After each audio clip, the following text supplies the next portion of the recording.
दर्शकबिन नमस्कार। तपाईहरू हेर्दै हुनुहुन्छ जय होस् टेलिभिजन।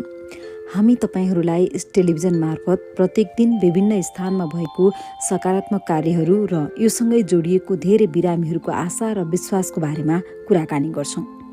हाम्रो कार्यक्रम जय होस् टेलिभिजन युट्युब, टिकटक र हाम्रो पेज www.jayhostelevision.com.np मा पनि हेर्न सक्नुहुनेछ। जय होस् टेलिभिजनको आजको विशेष धार्मिक र सामाजिक कार्यक्रममा यहाँहरूलाई हार्दिक स्वागत छ। हामी यहाँहरूलाई टेलिभिजन कार्यालयमा सम्पन्न भएको एक भव्य कार्यक्रमको बारेमा जानकारी गराउनेछौँ। पुष महिनाको 19 गते अर्थात् शनिबारको दिन पूर्णिमाको पावन अवसरमा कुल धर्म, परम्परा र पुर्खाप्रतिको श्रद्धालाई स्मरण गर्दै कुल देवताको विशेष पूजा अर्चना भव्य रूपमा सम्पन्न गरिएको छ। यस पवित्र अवसरमा कुल देवतालाई परम्परागत रूपमा खीर भोग अर्पण गर्दै भक्तजनहरूले आफ्नो कुलको संरक्षण, शान्ति, समृद्धि तथा सुख सम्पन्नताको कामना गरेका छन्। वैदिक शास्त्र अनुसार पूर्णिमाको दिन अत्यन्त शुभ मानिने भएकाले यस दिन गरिने कुल पूजा, भोग तथा दान पुण्यले कुल दोष निवारण, परिवारमा सुख शान्ति, स्वास्थ्य लाभ र सकारात्मक ऊर्जाको प्रवाह हुने धार्मिक विश्वास पनि रहिआएको छ। यही मान्यता अनुसार पनि कार्यक्रममा भक्तजनहरूको उल्लेखनीय उपस्थिति रहेको थियो। कार्यक्रमको सुरुवातमा भने विधिपूर्वक शुद्धता कायम गर्दै खीर तयार गरी कुल देवतालाई भोग लगाउने परम्परा विधिवत रूपमा तयार गरिएको थियो।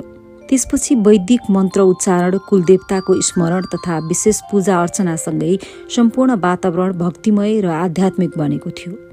पूजापछि गुरुले कुल देवताको महत्व, कुल परम्पराको संरक्षण तथा पुर्खाप्रतिको कर्तव्यको विषयमा सबैले बुझ्ने गरी प्रवचन प्रदान गर्नुभएको थियो।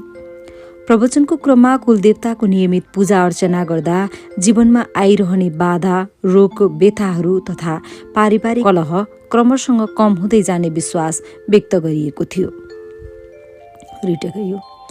रोग, व्यथा तथा पारिवारिक कलह क्रमशः कम हुँदै जाने विश्वास व्यक्त गरिएको थियो। कार्यक्रमको अन्त्यमा आरती सम्पन्न गरी उपस्थित सम्पूर्ण भक्तजनहरूले प्रसाद ग्रहण गरेका थिए। भक्तजनहरूले यस पावन अवसरमा सहभागी हुन पाउँदा मनमा शान्ति, सकारात्मक ऊर्जा र आत्मिक सन्तुष्टि प्राप्त गरेको प्रतिक्रिया दिएका छन्। आयोजकको अनुसार यस धार्मिक तथा आध्यात्मिक कार्यक्रमले नयाँ पुस्तालाई आफ्नो कुल, संस्कार र संस्कृतिप्रति जोड्ने महत्त्वपूर्ण भूमिका खेल्ने समेत विश्वास लिइएको छ। कार्यक्रमको समापनसँगै उपस्थित भक्तजनहरूको स्वास्थ्य अवस्थालाई मध्यनजर गर्दै निशुल्क आयुर्वेदिक औषधि वितरण गरिएको थियो। ग्यास्ट्रिक, विगार, हड्डी, नसा सम्बन्धी समस्या तथा शरीरको असन्तुलन जस्ता रोगहरूमा प्रयोग हुने आयुर्वेदिक औषधि गुरुको मार्गदर्शन अनुसार प्रदान गरिएको थियो। साथै औषधि सेवन विधि र आवश्यक सावधानीबारे पनि भक्तजनहरूलाई जानकारी गराइएको थियो। निशुल्क स्वास्थ्य सेवाबाट आर्थिक भार नपरी स्वास्थ्य लाभ पाएको भन्दै भक्तजनहरूले आयोजक तथा गुरुप्रति हार्दिक आभार व्यक्त गरेका छन्। गुरुले काठमाडौँ उपत्यकामा मात्रै नभएर विभिन्न जिल्लाहरूमा समेत गएर औषधि उपचारसँगै विभिन्न शिविरहरू समेत सञ्चालन गरिसक्नु भएको छ। यदि तपाईँको घर परिवारमा अथवा आफन्तमा कुनै पनि स्वास्थ्य समस्या, विगार वा ग्रह सम्बन्धी समस्या छन् भने हामीलाई आजै सम्पर्क गर्नुहोला। सम्पर्क चुनीखेल बुढानीलकण्ठ 13 काठमाडौँ। सम्पर्क नम्बर 9851 4177 36 01 4371 447 मा सम्पर्क गर्नुहोला।